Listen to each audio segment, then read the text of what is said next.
Bonjour et bienvenue sur l'Argus.fr pour découvrir le Mazda CX-6e. Ce nom, qu'on vous met au défi de prononcer à l'anglaise, est l'appellation européenne d'un modèle qui fut présenté en Chine au printemps dernier sous le nom EZ60.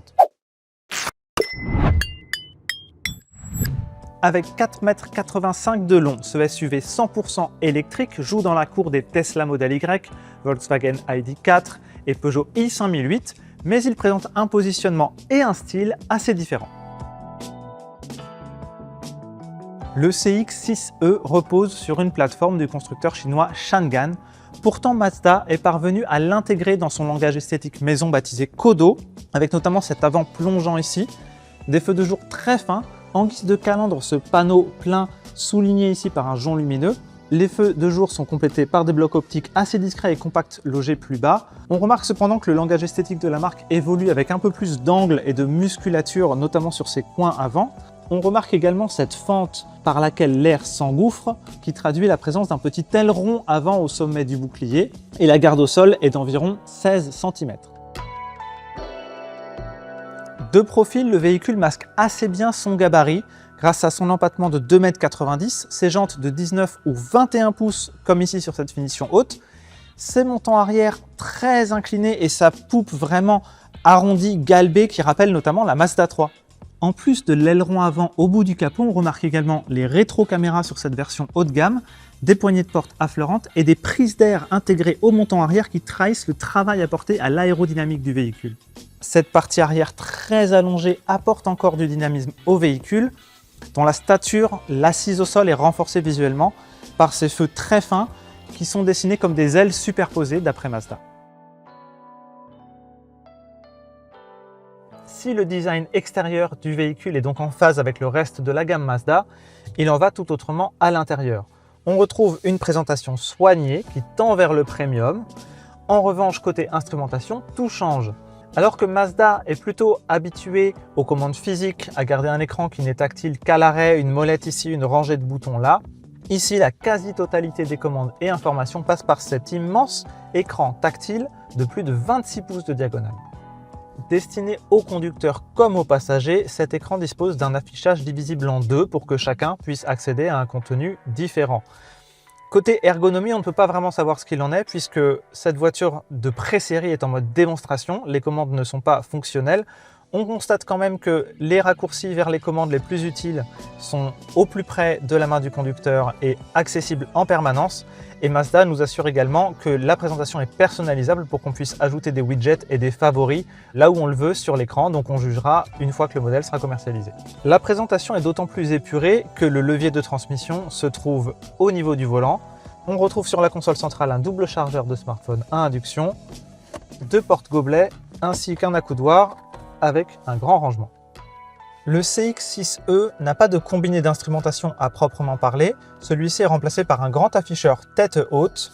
Côté commande, on retrouve quand même des touches physiques à poussoir sur le volant. Et si vous vous demandez ce que c'est que ce bloc noir en face du conducteur, il abrite simplement une caméra qui permet de détecter si celui-ci reste vigilant. Cette version haut de gamme nommée Takumi Plus est dotée de rétro-caméras dont les images sont projetées sur des écrans intégrés aux contreportes. Cette variante est aussi équipée d'un rétroviseur intérieur avec écran. Au rayon équipement, on peut également citer le toit panoramique et le haillon motorisé de série, mais aussi un système audio de 1280 watts à 23 haut-parleurs, dont des enceintes logées dans les appuis-têtes avant qui permettent aux occupants du premier rang d'écouter des contenus différents de ceux du second rang ou alors de ne pas les déranger, par exemple si les enfants dorment à l'arrière. Aux places arrière, l'espace est très généreux avec une longueur aux jambes de près d'1 mètre, des caves à pied creusés, une assise qu'on aurait préféré un petit peu plus longue, mais quoi qu'il en soit, c'est très spacieux, y compris à la tête, car l'inclinaison des montants arrière débute vraiment très loin à la poupe de la voiture. Dans cette finition haut de gamme, les sièges arrière sont chauffés et ventilés comme à l'avant, des commandes qui se contrôlent via un écran tactile dédié. L'assise à la place centrale est étonnamment confortable, même si le dossier reste ferme. Enfin, sachez que vos bambins installés à l'arrière sont filmés par une caméra dédiée qui vous alertera si vous les oubliez. Tout ce confort aux places arrière ne s'obtient pas sans sacrifice. Avec un coffre qui va de 363 à 1434 litres, Le CX-6E offre un des volumes les chargements les plus faibles de son segment. Ce choix trahit les origines chinoises de sa plateforme, car en Chine, l'espace haut place arrière est un argument de vente très important, bien plus que le volume du coffre. L'installation du moteur sur l'essieu arrière n'y est pas étrangère non plus. En contrepartie, le SUV dispose d'un coffre avant de 80 litres en sus. Ce moteur entraîne les roues arrière uniquement. Il développe 190 kW, soit 258 chevaux pour un couple de 290 Nm. Il est alimenté par une batterie LFP de 78 kWh qui garantit, selon les estimations de Mazda, une autonomie de 484 km en cycle WLTP. Là encore, le CX-6E est très à la traîne par rapport aux meilleurs modèles européens du segment qui dépassent maintenant 600 km sur une charge officiellement. Heureusement, le SUV nippon se rattrape à la borne grâce à une tension qui approche des 400 volts et une puissance de charge en courant continu de 165 kW. Il ne lui faut que 24 minutes pour passer de 10 à 80% de charge selon le constructeur. En outre, l'écosystème logiciel du véhicule comprend 2 applications mobiles, dont une propose un planificateur d'itinéraire qui aide à optimiser ses arrêts. Pour ce qui est de la conduite, Mazda dit avoir entièrement recalibré la suspension pour la faire correspondre au marché et aux clients européens. Le constructeur promet aussi une direction vive, une accélération linéaire pour éviter de se faire peur, mais aussi un comportement consistant de la pédale de frein lors du basculement entre les freinages électriques et hydrauliques. Pour juger sur pièce, il faudra attendre l'arrivée du CX-6E en concession, prévue pour juin 2026 en Europe, avec des tarifs qui commenceront en France à 46 800 €.